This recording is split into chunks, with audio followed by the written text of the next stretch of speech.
بسم الله الرحمن الرحيم نحمده ونصلي على رسوله الكريم أما بعد. So inshallah we'll be discussing عبارة النص and إشارة النص in this lesson. Okay. So we have here التقسيم الرابع باعتبار الدلالة. So the fourth discussion that we have is in terms of the dalala. What is the link between the hukam and the ayah? How have we got to the hukam? Which methodology have we used to reach the hukam? How have we derived? So there are four. So اللفظ باعتبار الدلالة على الحكم على أربعة أقسام. Considering the way the wording denotes or shows the hukam, there are four types. So how the word denotes the hukam? This is four types: عبارة النص, إشارة النص, دلالة النص, and اقتضاء النص. So in this lesson, these two are very closely linked. So we discuss these two, inshallah. Okay. So if you look at it here, we're in تقسيم الثالث. We finish that off with تقسيم الرابع. And تقسيم الرابع, we have these four, finishing off the 20 words that we need to be familiar with in أصول الفقه. Okay. What is عبارة النص? عبارة النص is ما سيق الكلام لأجله. عبارة النص is that لأجله, because of which the kalam has been brought. So it is a primary objective of the text. Are you following? So for example, we can say at lunchtime or before Zuhr Salah, the teacher said, bring me some water. So we say the Ibaratul Nas of this text is what? To ask for water. That's Ibaratul Nas. وَأُرِيدَ بِهِ قَصْدًا. That is a maqsood. It is intended, it's a primary objective. That's called Ibaratul Nas. Yes? So the teacher said, after Zuhr Salah, the teacher said, bring me some water. Or I brought the teacher some water and he drank the water. But it's Ibaratul Nas. This text or this statement has been uttered to prove this exact point. This is maqsood bi-ajli, maqsood bi-dhati. And give an example here. وَعَلَى الْمَوْلُودِ لَهُ رِزْقُهُنَّ وَكِسْوَتُهُنَّ بِالْمَعْرُوفِ. That عَلَى الْمَوْلُودِ وَلَدَ يَلِدُ وِلَادَةً, to give birth. So mawlud is the one who is given birth. Walidatun is the woman who gives birth. Walid is the father. It's called a father walid, but it doesn't really fit linguistically. It's more of a taghlib. You learn balagha if you don't know what it is. And mawlud lahu, the one for whom birth has been given.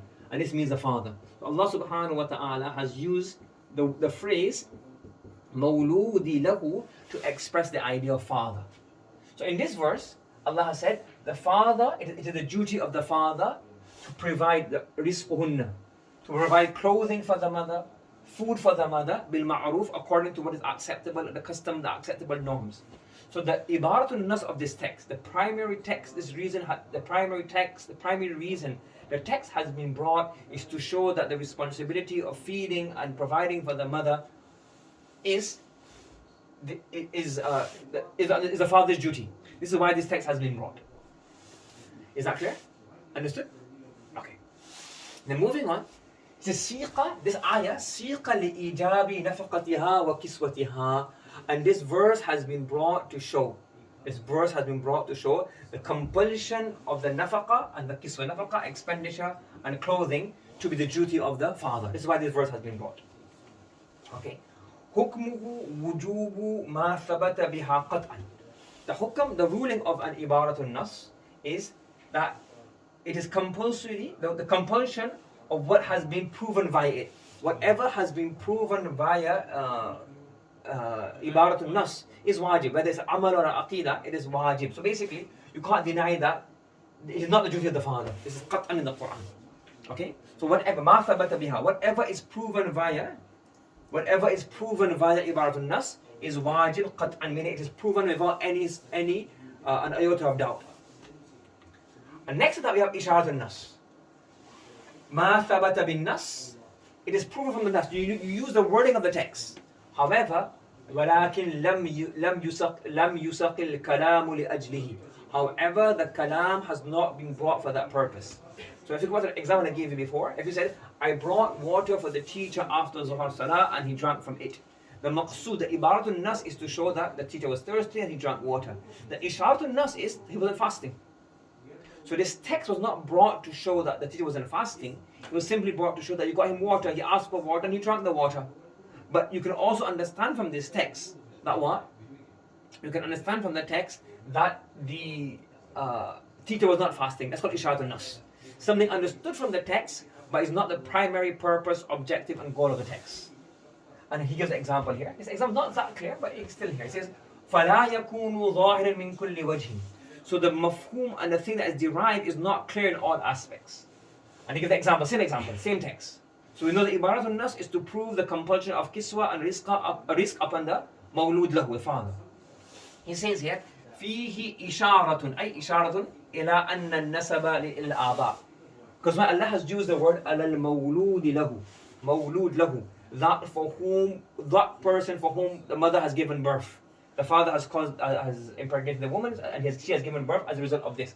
So therefore, birth has been given because of him. So now he's a father. The responsibility lies upon him to provide for the mother. So the mawludahu. So therefore, the nisbah, the children will be linked to the father. So you say ibn fulan, bintu fulan. So again, this is isharat al-nas. It's not clear and explicit. Okay, hukmuhu wujubu ma thabata biha. Whatever is proven via isharat al-nas becomes wajib qat'an. However, illa anna ibarat al-nasi ahaqq inda ta'arud. If you have a situation where the meaning you understand from the ibarat al-nas is different than the meaning of isharat al-nas, we say the ibarat al-nas is muqaddam and the isharat al-nas becomes second. So the primary and the first one is what ibarat al-nas, then isharat al-nas. And they both qat'i, but only when you have a contradiction, then we say what the ibarat al-nas is muqaddam over the isharat al-nas. Are you following? Okay. Now here we have an example. In the Quran, Allah subhanahu wa ta'ala says, أُهِلَّ لَكُمْ لَيْلَةَ الصِّيَامِ الرَّفَثُ إِلَى نِسَائِكُمْ. That Allah subhanahu wa ta'ala says that it is permissible to, during the nights of fasting, to do rafath. Rafath originally means to speak of, to speak about intercourse to one's spouse. And then it's used in the meaning of intercourse afterwards. إِلَى نِسَائِكُمْ. So to have intercourse with one's wives during the nights of Ramadan is fasting. So this verse has been brought. What's Ibarat al-Nas?